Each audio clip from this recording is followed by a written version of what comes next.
Bem-vindos a mais um Deep Dive. Hoje a gente mergulha na teoria causal clássica do delito. Uma das primeiras tentativas, assim, bem sérias, né, de sistematizar o conceito de crime lá no finalzinho do século XIX, começo do XX. As nossas fontes aqui são textos clássicos de teoria do direito penal que detalham bem essa corrente. E a missão é, entender como essa teoria que tinha uma influência forte do positivismo científico, né, quis analisar o crime de um jeito bem objetivo, quase como um fenômeno natural mesmo. Ok, vamos lá, vamos tentar desembrulhar isso. Exato. O positivismo tinha esse sonho, né, de um direito penal com status de ciência natural. O foco era total no que se podia observar, no empírico. A ideia era adiar ao máximo, assim, qualquer juízo de valor, qualquer análise da intenção do agente, pelo menos nas primeiras etapas. Tipo, separar as coisas para entender melhor. Isso. A aposta era: se a gente decompor o crime em pedacinhos isolados, a gente consegue entender de forma objetiva. E essa decomposição levou àquela estrutura clássica, né? Tipicidade, ilicitude e culpabilidade, que a gente ouve falar de List, Belling. Mas tudo começava com a ação, certo? Como que eles viam a ação? Era algo bem físico. Bem físico, exatamente. A ação era um movimento corporal voluntário, uma contração muscular, basicamente, que causava uma mudança no mundo exterior. E tinha que ter um nexo causal ligando uma coisa à outra. Puramente mecânico, então. A finalidade, se foi com o dolo ou culpa, ficava para depois. Isso ficava para depois. Nesse primeiro momento, era só o movimento e o resultado. Mas espera aí, se a ação é um movimento, uma contração muscular, como é que fica o crime de omissão, quando a pessoa não faz algo que devia? Ótima pergunta. E aí, né, já começavam as dificuldades dessa visão mecanicista.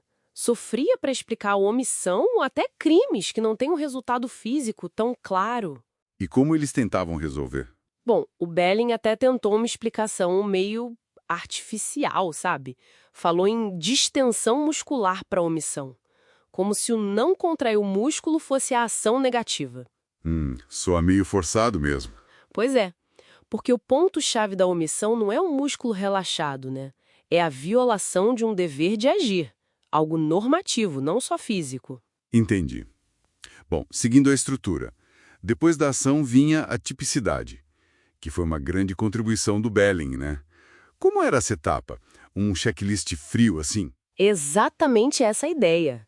A tipicidade era vista como uma checagem puramente objetiva, descritiva, sem nenhuma valoração. O famoso vertifry deles. Tipo comparar uma foto do fato com a descrição da lei. Isso, exatamente. Como comparar uma fotografia do que aconteceu com a descrição abstrata lá no tipo penal. Nada de analisar intenção, dolo, culpa ou elementos subjetivos nesse ponto. Tudo pro lado de fora. Certo. Então, a foto bateu com a descrição. O próximo passo era ver se essa conduta era contrária ao direito como um todo. Aí entra a ilicitude ou antijuridicidade. Isso mesmo. A ilicitude era entendida como essa contradição formal mesmo, o fato típico versus o ordenamento jurídico, e predominantemente objetiva também. Como assim? A tipicidade funcionava como um indício forte de que o ato era ilícito. Se é típico, provavelmente é ilícito. Essa presunção só caía se aparecesse uma causa de justificação. Ah, tipo legítima defesa, estado de necessidade. Exato.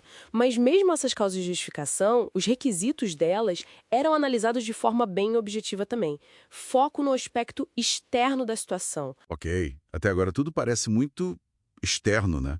O foco é no fato, na ação, no resultado. Onde é que entra a mente do agente nessa história toda? A intenção, a vontade? Boa. A resposta estava no último degrau dessa escada, a culpabilidade. Era aqui, e só aqui, que o sistema clássico finalmente abria a porta para o aspecto subjetivo, para o elo psicológico entre o autor e o fato. Ah, então é só na culpabilidade que a gente vai ver se teve dolo, se teve culpa, se foi de propósito ou por descuido. Exatamente. A teoria psicológica da culpabilidade via a culpabilidade como essa conexão mental. E as formas dessa conexão eram o dolo, que era a vontade e a consciência de realizar os elementos objetivos do tipo, né? E a culpa, que era a violação de um dever de cuidado. E a imputabilidade? a capacidade de entender o que estava fazendo. Ah, importante. A imputabilidade, essa capacidade mental de entender o caráter ilícito do fato e de agir conforme esse entendimento, era vista como um pressuposto da culpabilidade, não como um elemento dentro dela. Um pressuposto? Como assim? Pensa assim, a imputabilidade seria tipo a chave para ligar o carro. O dolo ou a culpa seria o jeito de dirigir, se rápido ou devagar, com cuidado ou não. A chave permite dirigir, mas não é parte do ato de dirigir em si, sacou? Era necessário ser imputável para ter culpabilidade. Entendi. Faz sentido. Então, para a gente resumir, o injusto penal clássico era essa parte objetiva, o fato externo, tipicidade mais ilicitude. E isso era bem separado da culpabilidade, que era o lado subjetivo, psicológico. Perfeito. E é justamente dessa rigidez toda, dessa separação estanque, que vieram as principais críticas, né? Como é que esse sistema explicava bem os crimes omissivos, onde o não fazer é chave, e os crimes tentados, onde o resultado não acontece, e os culposos, onde não há vontade direta para o resultado, e aqueles tipos penais que já na descrição exigem uma intenção específica, os tais elementos subjetivos do tipo. Ficava difícil encaixar tudo nessa forma tão rígida. Exatamente. Esse formalismo excessivo mostrou seus limites. E foi isso que abriu caminho para as teorias que vieram depois, a neoclássica e, principalmente, a finalista. Ah, e vale lembrar que o nosso Código Penal de 1940, antes da reforma de 84, tinha muita influência dessa visão causalista clássica. Certo. Então, o que a gente tira disso tudo?